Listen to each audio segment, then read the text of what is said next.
Frontage വീതി കുറഞ്ഞ് length ആയിട്ടുള്ള പ്ലോട്ടുള്ള ആളുകൾക്ക് പറ്റിയ ഒരു പ്ലാനിംഗ് ആണ് ഈ വീട്ടിൽ ചെയ്തിരിക്കുന്നത്.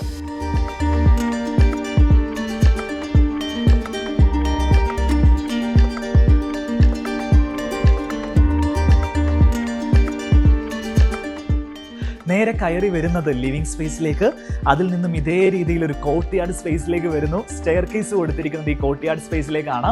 ബെഡ്റൂമിലേക്കൊക്കെയുള്ള ഓപ്പണിങ്സ് വരുന്നതും ഈ ഒരു കോർട്ട്യാർഡ് സ്പേസിൽ നിന്നാണ്. അങ്ങനെ നേരെ വരികയാണെങ്കിൽ ഇവിടെ ഒരു പാർട്ടീഷൻ നൽകിയിരിക്കുന്നു.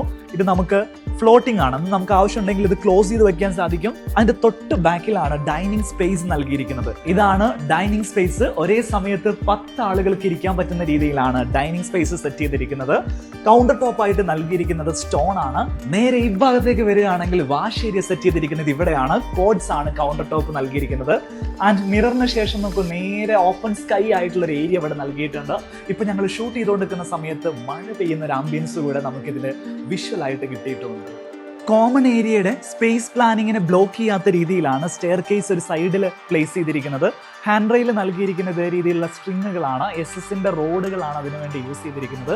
സ്റ്റെയർ കേസിന്റെ അടിഭാഗത്ത് ഇതേപോലെ ഒരു സീറ്റിംഗ് അറേഞ്ച്മെന്റ്, മജ്ലിസ് ഏരിയ സെറ്റ് ചെയ്തിട്ടുണ്ട്. നമുക്ക് ഫാമിലി ആയിട്ടൊക്കെ വന്നിട്ട് ഇവിടെ ഇരിക്കാനുള്ള ഒരു സൗകര്യം സെറ്റ് ചെയ്തു.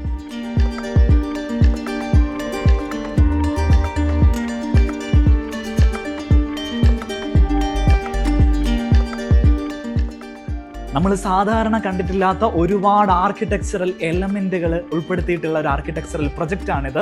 എക്സ് ആർക്കിടെക്ട്സ് ആണ് ഈ ഒരു വീട് ചെയ്തിരിക്കുന്നത്. ഇതിന്റെ പ്ലാനിങ് മുതൽ ഇന്റീരിയർ ഡിസൈൻ മുതൽ പ്രൊജക്ട് മാനേജ്മെന്റ് അടക്കം ഫുൾ വർക്ക് എക്സ് ആർക്കിടെക്ട്സ് ആണ് ചെയ്തിട്ടുള്ളത്.